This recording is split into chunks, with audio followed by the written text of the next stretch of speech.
13 जून को इजराइल के हमले के बाद जब ईरान ने इजराइल पर मिसाइल बरसाई तो पूरी दुनिया हैरान थी। ईरान मिसाइल अटैक का हर रिकॉर्ड तोड़ रहा था।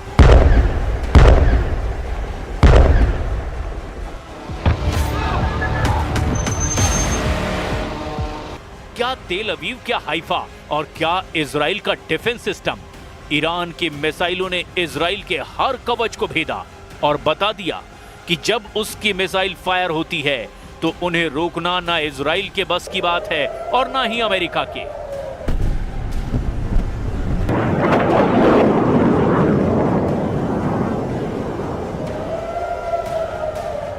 बारह दिन तक ईरान के गुस्से को पूरी दुनिया ने देखा और अब इन्हीं हमलों से सीखते हुए ईरान ने एक बड़ा ऐलान किया है।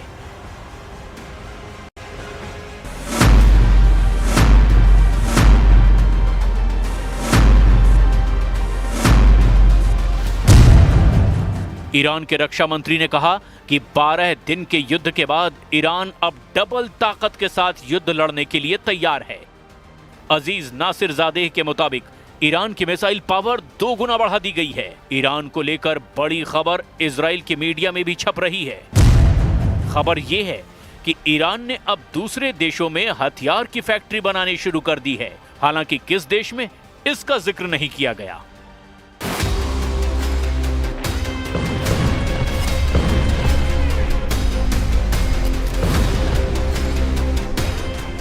ऐसा इसीलिए क्योंकि 13 जून को जब इजराइल ने ईरान पर हमले से युद्ध की शुरुआत की तब इजराइल की एयरफोर्स ने ईरान के कई हथियार फैक्ट्रियों को टारगेट किया। अपने सर्वोच्च नेता खामनेई के ऑर्डर पर ईरान अब ऐसा खतरा और नहीं उठाना चाहता।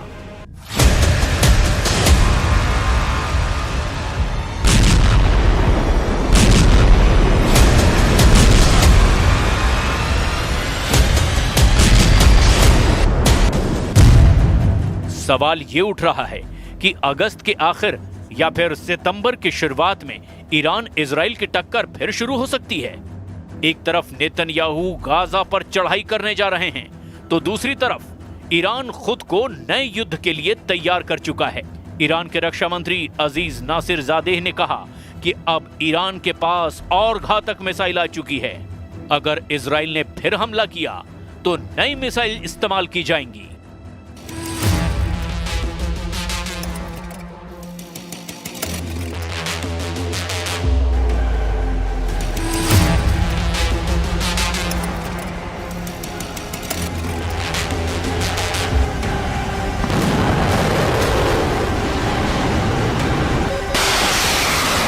ईरान की असली ताकत उसकी मिसाइल है और इजराइल पर हुए हमलों की कामयाबी को देखते हुए ईरान का फोकस अब मिसाइल उत्पादन पर है।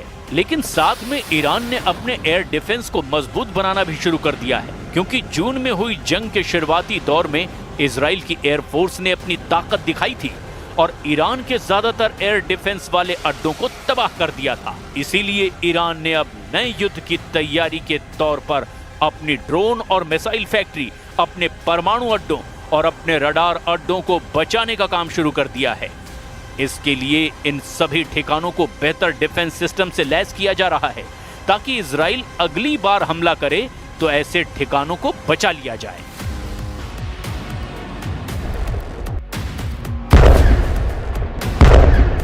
अमेरिका और इजराइल ने स्टेल्थ विमानों का इस्तेमाल करके ईरान के कई ठिकानों को तबाह करने का दावा किया था।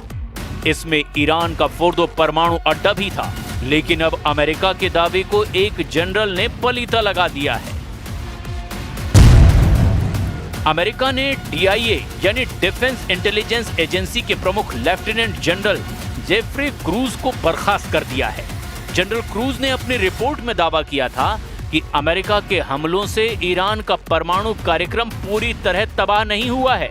जनरल क्रूज के अलावा navy reserve chief vice admiral Nancy Lacore ने नेवी सील के प्रमुख रियर एडमिरल मिल्टन सेकंड्स को भी पद से हटा दिया है। ये खबर इस वक्त अमेरिका के हर बड़े अखबार और मीडिया में हेडलाइन बन चुकी है। ट्रंप प्रशासन ने जिस तरह इन अफसरों को पद से हटाया उसकी खूब आलोचना हो रही है, क्योंकि इन्होंने वैसे रिपोर्ट नहीं दी जैसी कि ट्रंप ने ईरान के परमाणु अड्डों पर बमबारी करने को लेकर दावा किया था।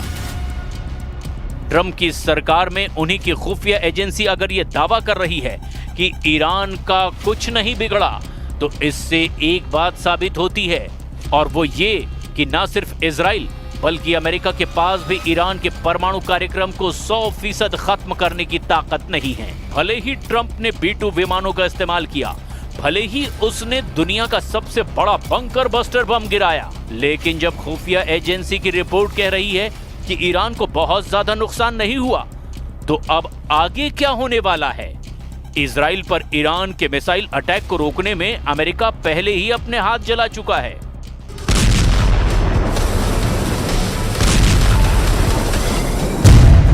रिपोर्ट है कि इजराइल को ईरान से बचाने के लिए अमेरिका ने जब अपना सबसे बेहतरीन मिसाइल डिफेंस सिस्टम थाड एक्टिव किया, तो ईरान की मिसाइलों को रोकने में थाड का 20% मिसाइल स्टॉक खत्म हो गया। यानी अमेरिका ने जिस मिसाइल डिफेंस सिस्टम को रूस और चीन से बचने के लिए तैयार किया, उसकी 20% मिसाइल तो सिर्फ ईरान को रोकने में इस्तेमाल करनी पड़ी। नेतन्याहू की दरख्वास्त पर डोनाल्ड ट्रंप ने एक नहीं बल्कि दो थाड मिसाइल डिफेंस सिस्टम इजराइल में तैनात किए, और इनका इस्तेमाल उन 12 दिनों में जमकर हुआ जब ईरान और इजराइल के युद्ध को दुनिया ने तीसरे विश्व युद्ध की शुरुआत के तौर पर महसूस किया। थाड यानी terminal high altitude area defence, ये मिसाइल इंटरसेप्टर यानी मिसाइल रोकने वाला डिफेंस सिस्टम अमेरिका की कंपनी लॉकहीड मार्टिन ने बनाया है। अमेरिका के रक्षा मंत्रालय यानी पेंटागन से थाड को लेकर कुछ सवाल पूछे गए, जिससे न सिर्फ इजराइल बल्कि अमेरिका के पूरे डिफेंस सिस्टम की पोल खुलती हुई नजर आ रही है, क्योंकि यह खबर अब वर्ल्ड हेडलाइन बन करके डोनाल्ड ट्रंप और बेंजामिन नेतन्याहू को परेशान कर रही है। हर जगह छप चुका है कि ईरान की आधुनिक बैलिस्टिक मिसाइलों को रोकने में अमेरिका के थाड सिस्टम को बड़ा झटका लगा है। सिर्फ 12 दिनों में उसका 20% स्टॉक खत्म हो गया है। अब अमेरिका को अपना स्टॉक भरने में 8 साल का वक्त लग सकता है। थाड के इस मिसाइल इंटरसेप्टर की कीमत 106 करोड़ रुपए बताई जाती है। 2024 में अमेरिकी सेना को सिर्फ 11 थाड इंटरसेप्टर मिले थे। 2025 के अंत तक अमेरिका को 12 और थाड इंटरसेप्टर मिलने की उम्मीद है, जबकि 2026 में अमेरिका थाड के लिए 25 से 37 नई मिसाइल बना पाएगा। इसकी लागत बहुत ज्यादा है।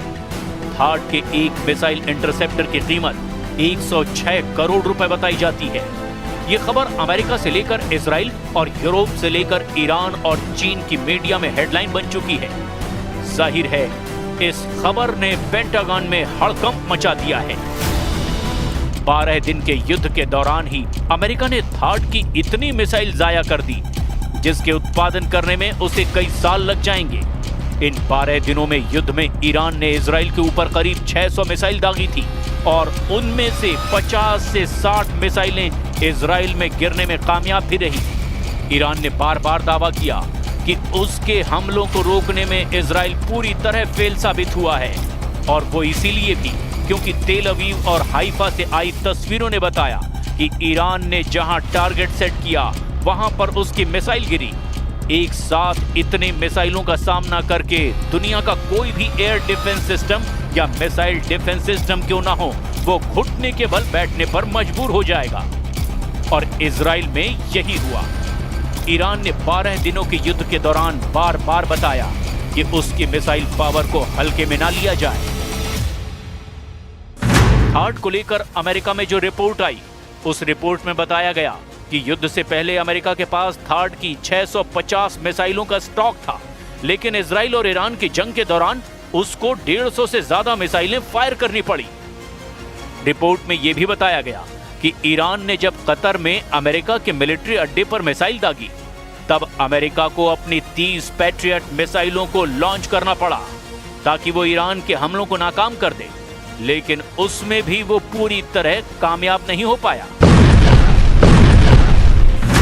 रिपोर्ट के मुताबिक अमेरिका के थाड मिसाइल डिफेंस सिस्टम ने इजराइल के एरो 2 और एरो 3 इंटरसेप्टर के साथ में ईरान की 574 मिसाइलों में से 201 को तबाह किया, बाकी मिसाइलों को दूसरे डिफेंस सिस्टम ने नष्ट किया।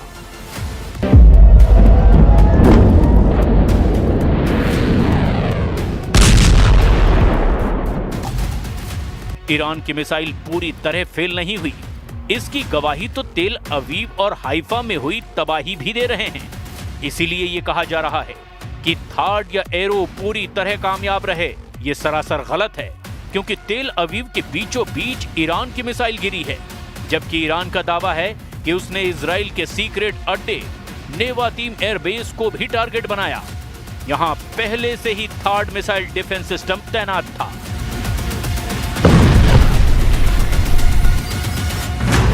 थार्ड 200 किलोमीटर की दूरी तक दुश्मन के किसी भी मिसाइल को मार सकता है। ये 150 किलोमीटर की ऊंचाई तक किसी भी मिसाइल को इंटरसेप्ट कर सकता है।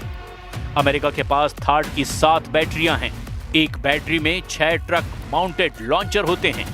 दुश्मन की मिसाइल को रोकने के लिए ये थर्ड सिस्टम के एक लॉन्चर से एक बार में 8 मिसाइल दागी जा सकती है, यानी पूरी बैटरी में कुल 48 इंटरसेप्टर मिसाइल होती हैं।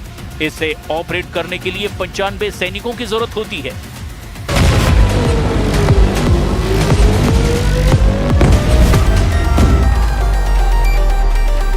इजराइल में ऐसे 2-2 सिस्टम तैनात रहे, लेकिन क्या ये काफी साबित हुए? बिल्कुल नहीं। हाइफा और तेल अवीव में गिरती हुई मिसाइलों ने बताया कि ईरान एक बार में सैकड़ों मिसाइल फायर करने की ताकत रखता है और उनको रोकना ना इजराइल के बस की बात है और ना ही अमेरिका इसमें 100% कामयाब रहा। और अब ईरान ने अपनी मिसाइल पावर को 2 गुना करने का ऐलान किया है। ऐसे में समझा जा सकता है कि नया युद्ध हुआ या फिर जंग फिर शुरू हुई तो अमेरिका और इजराइल को ईरान से कैसे टक्कर मिलेगी।